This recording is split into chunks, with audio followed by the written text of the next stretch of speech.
Assalamualaikum warahmatullahi wabarakatuh. Perkenalkan, saya Inna Zanur Alivia.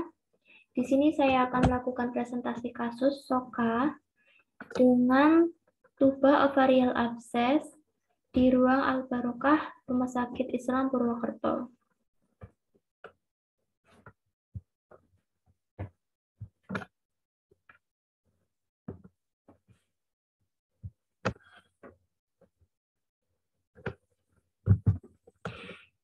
Sebelum lanjut, akan lebih baik jika kita mengetahui terlebih dahulu apa itu tuba ovarial abses.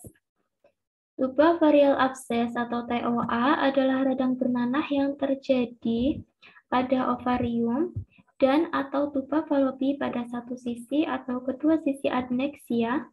Abses ini umumnya terjadi pada wanita usia produktif dan biasanya merupakan kelanjutan dari infeksi saluran genital bagian bawah. Lanjut ke etiologi. TOA atau tuba ovarial abses biasanya disebabkan oleh bakteri aerob dan anaerob seperti Escherichia coli, Hemolytic streptococcus, dan gonokoki, Bacteroides species, dan Streptococcus. Faktor risiko tuba ovarial abses yaitu multipartner, status ekonomi rendah, riwayat PID, menggunakan AKDR atau alat kontrasepsi dalam rahim, adanya riwayat STD. Kemudian ada patofisiologi dari tuba ovarial abses ini. Yang pertama adanya penyebaran bakteri dari vagina ke uterus, lalu ke tuba dan atau parametrium. Maka dengan ini terjadilah salpingitis dengan atau tanpa oovoritis. Keadaan ini bisa terjadi pada pasca abortus, pasca persalinan, atau setelah tindakan ginekologi sebelumnya. Mekanisme pembentukan TOA secara pasti masih sulit ditentukan, tergantung sampai di mana keterlibatan tuba infeksinya sendiri. Pada permulaan proses penyakit, lumen tuba masih terbuka, mengeluarkan eksudat yang purulen dari fibroid dan menyebabkan peritonitis. Ovarium sebagaimana struktur lain dalam pelvis mengalami inflamasi atau radang, tempat ovulasi dapat sebagai tempat masuk infeksi. Abses masih bisa terbatas mengenai tempat masuk infeksi dan masih bisa terbatas juga mengenai tuba dan ovarium saja. Dapat pula melibatkan struktur pelvis yang lain seperti usus besar, buli-buli atau adnexa yang lain. Proses peradangan dapat mereda spontan atau sebagai respon pengobatan. Keadaan ini biasanya memberi perubahan anatomi disertai perlekatan fibrin terhadap organ terdekatnya. Apabila prosesnya menghebat, dapat terjadi pecahnya abses. Manifestasi klinis dari tuba ovarial abses. Tanda gejalanya yaitu ada demam tinggi dan menggigil, nyeri kiri dan kanan di perut bagian bawah, terutama kalau ditekan, adanya mual dan muntah, sehingga jadi ada gejala abdomen akut karena terjadi perangsangan peritoneum. Terkadang ada tanesmi, yaitu anum karena proses dekat rektum dan sigmoid.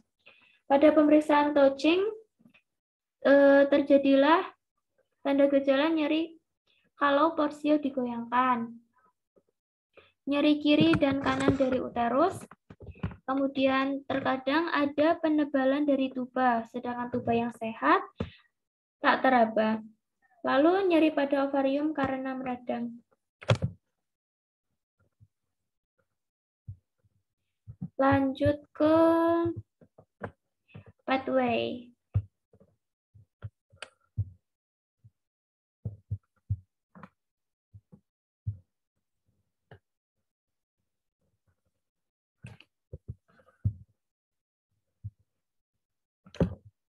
Ya, sudah terlihat ya.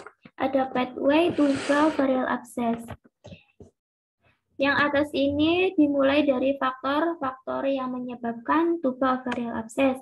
Ada remaja wanita, kemudian ada riwayat ISK, dan faktor usia wanita, usia yang lebih dari 40 tahun. Kemudian riwayat penggunaan IUD, riwayat PID, dan riwayat PMS, pasangan seksual multiple, dan status ekonomi rendah. Dari faktor remaja wanita ini, apabila terjadi tanda gejala lendir, serviks tipis, kemudian lanjut ke proteksi masuknya bakteri menjadi rendah. Hal ini dapat melanjutkan ke diagnosa terjadinya tubercle abscess ya. Lalu dari riwayat ISK ini terjadi apabila pengobatan yang tidak tepat lalu menyebabkan bakteri reaktif. Dari faktor-faktor ini berlanjut menjadi infeksi bakteri seperti bakteri contohnya Escherichia coli, Streptococcus, Gonococcus, kemudian Staphylococcus aureus. Dari infeksi bakteri ini lalu lanjut pada proses permulaan penyakit, tempat ovulasi sebagai post-entry infeksi. Setelah itu, abses masih bisa terbatas mengenai pada tempat masuknya bakteri. Lanjut, abses mengenai tuba dan ovarium. Kemudian muncullah terjadinya diagnosa tuba ovarium abses atau TOA ini. Tuba ovarium abses menyebabkan terjadinya proses fagositosis, sel-sel jaringan menjadi rusak, dan penumpukan nanah. Kita bahas dari terjadinya proses fagositosis terlebih dahulu. Terjadinya proses fagositosis kemudian berlanjut pada pengeluaran interkulin 1 yang merangsang hipotalamus untuk mengeluarkan asam arachidonat, kemudian memacu untuk pengeluaran prostaglandin dan menyebabkan mempengaruhi kerja termostat hipotalamus, sehingga termostat hipotalamus merasa suhu di bawah normal, lalu hipotalamus mengkompensasi dengan meningkatkan suhu tubuh di atas normal, sehingga muncullah diagnosa keperawatan hipertermia. Dari diagnosa keperawatan hipertermia ini, apabila berlanjut, sehingga menyebabkan sistem saraf otonom mengaktifkan cooling down, lalu pengaktifan katekolamin, sehingga terjadinya pengeluaran keringat yang berlebih. Lanjut lagi ke sel-sel jaringan menjadi rusak ya. Akibat tuba ovarium abses ini, sel-sel jaringan menjadi rusak. Lalu karena sel-sel menjadi rusak, sehingga terjadinya nyeri ya, melepaskan nyeri dengan histamin dan serotonin. Lalu merangsang reseptor nyeri di ujung saraf perifer, sehingga menyebabkan perangsangan nyeri ke pusat nyeri di otak besar. Maka dengan ini muncullah masalah keperawatan nyeri. Tuba ovarium abses ini juga menyebabkan penumpukan nanah yang bisa menjadi benjolan. Kemudian menyebabkan penghambatan sperma bertemu dengan ovum. Juga menyebabkan abses membesar dan juga penumpukan nanah ini bisa menekan intraabdomen ya. Kita bahas dari penumpukan nanah yang menyebabkan penghambatan sperma bertemu ovum. Hal ini berlanjut sehingga tidak terjadi pembuahan, lalu terjadilah infertilitas, dan menyebabkan krisis situasi dalam keluarga. Maka muncullah diagnosa keperawatan gangguan proses keluarga. Maka muncullah masalah keperawatan gangguan proses keluarga. Lalu dari penumpukan nanah menjadi benjolan ini juga menyebabkan abses menjadi membesar. Hal ini menyebabkan tekanan abses meningkat, lalu bisa terjadi ruptur abses dan resiko sepsis. Kemudian terjadinya bakteremia. Lalu dari bakteremia ini bisa menyebabkan resiko penyebaran infeksi atau sepsis. Penumpukan nanah juga bisa menekan intraabdomen. Dari menekan intraabdomen ini, lalu menekan gaster dan meningkatkan asam lambung, sehingga timbullah tanda gejala mual.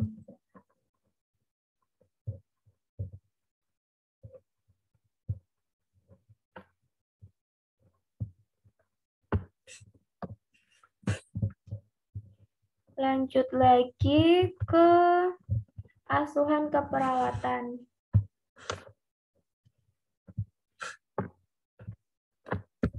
Dimulai dari pengkajian terlebih dahulu. Identitas pasien, nama Nyonya K, umur 50 tahun, tanggal masuk rumah sakit yaitu tanggal 18 Desember 2021, itu awalnya dari ruang Ar-Rahman kemudian pindah ke ruang Al-Barokah pada tanggal 20 Desember 2021. Tanggal pengkajian yaitu tanggal 20 Desember 2021. Keluhan utama nyeri perut kanan bawah menjalar ke pinggang. Pemeriksaan penunjang yang didapat pasien yaitu ada USG dan laboratorium cek darah. Diagnosa medis yaitu tuba ovarial abscess.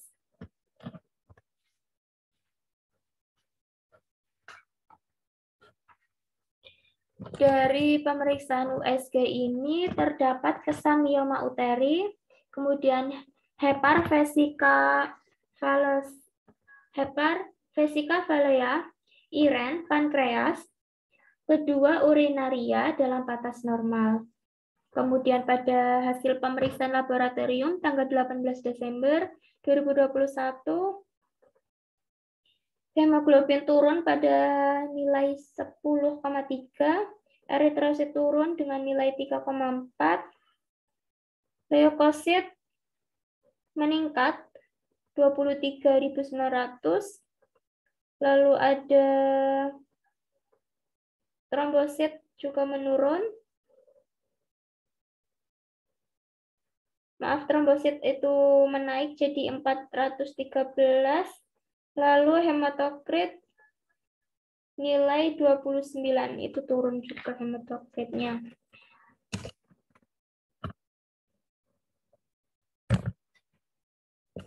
Kemudian lanjut ke analisa data. Yang saya peroleh dari pengkajian yaitu ada data subjektif. Pasien mengatakan nyeri perut di bagian kanan sejak 1 bulan dan memberat 1 minggu. Pengkajian PGRST, P, problem berupa nyeri, Q, kualitas, rasa nyeri menetap, R, rasio, nyeri di perut kanan bawah dan menjalar ke pinggang, S, skala 4, T atau time, nyeri bertambah apabila melakukan pergerakan. Pasien mengatakan riwayat KB menggunakan IUD sejak 10 tahun yang lalu dan belum dilepas. Data objektif, tekanan darah 119/80 mmHg, respiratory rate 24 kali per menit, nadi 104 kali per menit, SpO2 95%, suhu 36,5 derajat Celcius. Hasil USG kesan mioma uteri. Etiologi, agen pencedera fisiologis, masalah keperawatan nyeri akut, diagnosa keperawatan nyeri akut berhubungan dengan agen pencedera fisiologis. Lanjut pada diagnosa kedua, ada data subjektifnya, pasien mengatakan sulit tidur, data objektif, pasien tampak cemas dengan keadaan dirinya, pasien bertanya setiap perawat melakukan tindakan, pasien tampak cemas ketika diberitahu rencana operasi. Etiologi, kurang terpapar informasi, masalah keperawatan ansietas. Diagnosa keperawatan ansietas berhubungan dengan kurang terpapar informasi. Lanjut lagi ke diagnosa ketiga, data subjektif, pasien mengatakan nyeri perut bertambah ketika bergerak. Data objektif, mobilisasi pasien dibantu keluarga atau dengan alat bantu berupa kursi roda. Pasien tampak cemas dan berhati-hati ketika melakukan pergerakan. Etiologi kecemasan, masalah keperawatan gangguan mobilitas fisik. Diagnosa keperawatan gangguan mobilitas fisik berhubungan dengan kecemasan. Asuhan keperawatan, diagnosa nyeri akut berhubungan dengan agen pencedera fisiologis. SLKI atau kriteria hasil, tingkat nyeri dengan label L 08066, ekspektasi meningkat, indikator keluhan nyeri menurun skala 5, meringis menurun skala 5, kesulitan tidur cukup menurun skala 4. Intervensi pada tanggal 20 Desember 2021, manajemen nyeri dengan label I 08238, observasi Identifikasi lokasi, karakteristik, durasi, frekuensi, kualitas, intensitas nyeri. Identifikasi skala nyeri, identifikasi respon nyeri nonverbal, identifikasi faktor yang memperberat dan memperingan nyeri. Terapeutik, berikan teknik nonfarmakologis untuk mengurangi nyeri. Kolaborasi pemberian analgetik jika perlu. Implementasi pada tanggal 21 Desember 2021 yaitu mengkaji nyeri, mengkaji skala nyeri, mengajarkan teknik relaksasi nafas dalam, kemudian skin test, ceftriaxone, dan injeksi ceftriaxone serta ketorolac. Evaluasinya pada tanggal 21 Desember 2021, pasien mengatakan masih lemas dan pusing, pasien masih mengeluh nyeri perut bagian bawah kanan. O, objektifnya tekanan darah 104/69 mmHg, suhu 36 derajat Celcius, respiratory rate 20 kali per menit, nadi 103 kali per menit. A, assessment masalah belum teratasi. P, lanjutkan intervensi. Konfirmasi rencana tindakan bedah laparotomi, histerektomi, dan pelepasan akseptor IUD.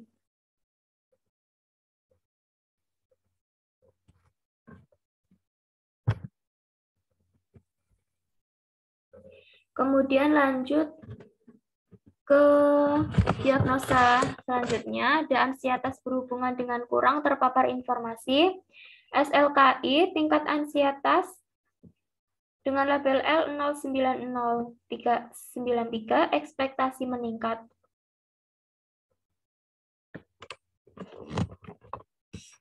Maaf, ekspektasi menurun. Tingkat ansietas ekspektasi menurun. Kemudian dengan indikator verbalisasi, kebingungan menurun, skala 5, verbalisasi kekhawatiran akibat kondisi yang dihadapi menurun skala 5, perilaku gelisah menurun skala 5, pola tidur membaik skala 5. Intervensi keperawatan tanggal 21 Desember 2021, reduksi ansietas dengan label I09314, observasi identifikasi saat tingkat ansietas berubah, monitor tanda-tanda ansietas, terapeutik gunakan tindakan yang tenang dan meyakinkan, edukasinya, jelaskan prosedur termasuk sensasi yang mungkin dialami, informasikan secara faktual mengenai diagnosis, pengobatan, dan prognosis, kemudian latih teknik relaksasi. Implementasi pada tanggal 21 Desember 2021, mengkaji tingkat ansietas, memonitor tanda-tanda ansietas, menggunakan komunikasi terapeutik kepada pasien, menjelaskan prosedur tindakan operasi, menjelaskan kepada pasien tentang tuba ovarial abses, menganjurkan relaksasi untuk mengurangi cemas seperti mendengarkan murotal Al-Quran. Evaluasi S, tidak ada. Oh, pasien tampak sudah tidak terlalu cemas saat persiapan sebelum operasi. A, asesmen masalah teratasi sebagian. P, lanjutkan intervensi. Lanjut ke diagnosa ketiga, ada gangguan mobilitas fisik berhubungan dengan kecemasan. SLKI, mobilitas fisik dengan label L05042, ekspektasi meningkat. Indikatornya pergerakan ekstremitas meningkat skala 5, nyeri menurun skala 5, kecemasan menurun skala 5, gerakan terbatas menurun skala 5. Intervensi keperawatan.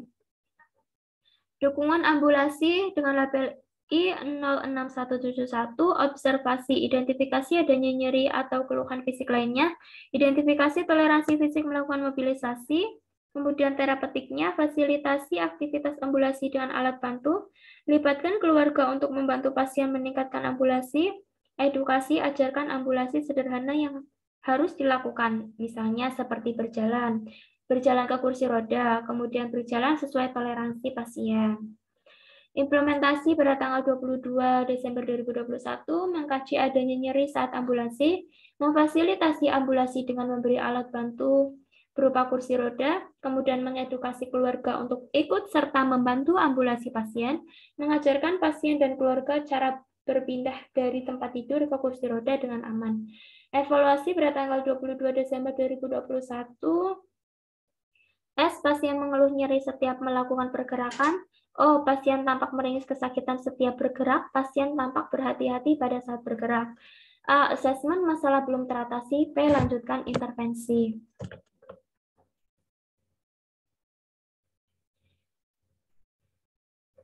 Terima kasih. Sekian yang dapat saya sampaikan. Mohon maaf apabila ada kesalahan. Terima kasih atas perhatiannya. Wassalamualaikum warahmatullahi wabarakatuh.